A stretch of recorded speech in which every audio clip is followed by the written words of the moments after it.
हम ज़्यादातर खुद को या हमारी उम्र से बड़े लोगों को ही मैच्योर समझते हैं।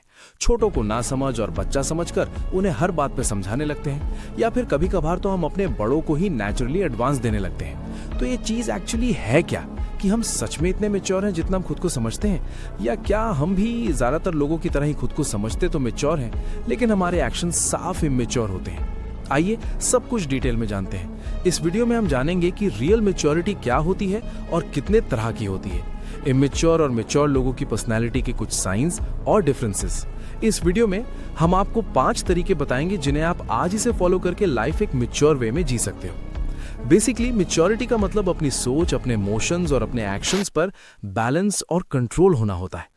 और अगर हम क्लिनिकल साइकोलॉजिस्ट और यूनिवर्सिटी ऑफ टोरंटो के प्रोफेसर जॉर्डन पीटरसन के शब्दों में जाने तो उनका कहना है कि हम अपनी लाइफ में जितनी ज्यादा अलग अलग तरीके की प्रॉब्लम्स और सिचुएशंस को एक्सपीरियंस करते हैं, यानी एज में जितनी ज्यादा रिस्पॉन्सिबिलिटीज लेकर खुद को और लाइफ को हैंडल करते हैं, उतने ही ज्यादा मैच्योर होते हैं और एक पर्पसफुल लाइफ जीते हैं। तो दोस्तों, मैच्योरिटी के 2 इंपॉर्टेंट एरियाज हैं। पहला है मेंटल मैच्योरिटी, जिसमें हमारी सोच और सिचुएशन को देखने का नजरिया शामिल होता है। दूसरी है इमोशनल मैच्योरिटी, जिसमें हम खुद के लिए और दूसरों के लिए इमोशनली कितने मैच्योर हैं मालूम होता है। तो इन्हीं दोनों एरियाज को मिला के हमने आगे आने वाले पॉइंट्स तैयार किए हैं। Immaturity science versus maturity science. सबसे पहले जानते हैं कि मैच्योरिटी के साइंस क्या क्या है।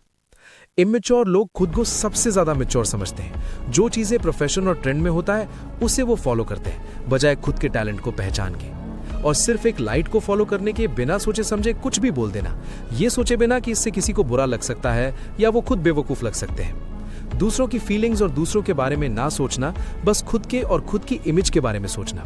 अपने इमोशंस पर कंट्रोल ना होना, हर बात पर ओवर रिएक्ट करना, सबसे ज्यादा कूल दिखने का शौक, अपने आप को बहुत ज्यादा सीरियस ले लेना, लोगों की छोटी छोटी बातों से बुरा मान जाना और दिल से लगा लेना, सिर्फ अपनी ही बात करना बजाय दूसरे की बात सुनने के, लोगों को फेक प्रॉमिसेस करना और उन प्रॉमिसेस को पूरा ना करना, अपनी लाइफ को और खुद को दूसरों से कंपेयर करना और जेलस फील करना, किस्मत और लाइफ को कोसना, दूसरों के सामने खुद को परफेक्ट दिखाना लेकिन अकेले में खुद को पसंद ना करना, अपनी मिस्टेक की रिस्पॉन्सिबिलिटीज खुद लेने की जगह दूसरों को ब्लेम करना।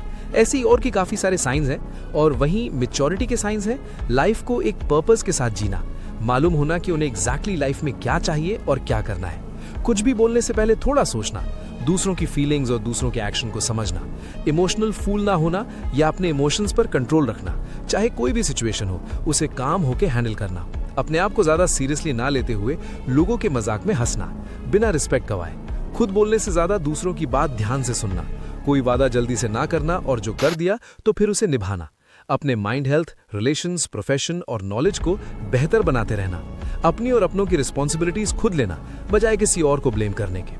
अब ये साइंस हमने जान लिए, लेकिन सिर्फ इन्हें जान लेने से हम मैच्योर तो नहीं बन जाएंगे।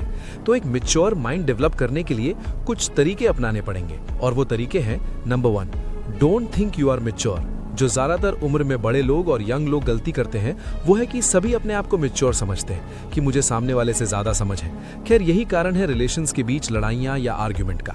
लेकिन जब हम अपने आप को बाकी लोगों की तरह ही एक नॉर्मल इंसान समझते हैं तो हम हमारे आसपास के लोगों से रिलेट कर पाते हैं, बजाय ये सोचने के कोई मुझे समझ नहीं सकता क्योंकि मैं और मेरी सोच लोगों की सोच के परे है। हम खुद को मैच्योर समझने से मैच्योर नहीं होते, बल्कि हमारे एक्शंस शो करते हैं कि हम कितने मैच्योर हैं। Number 2, be proactive not reactive.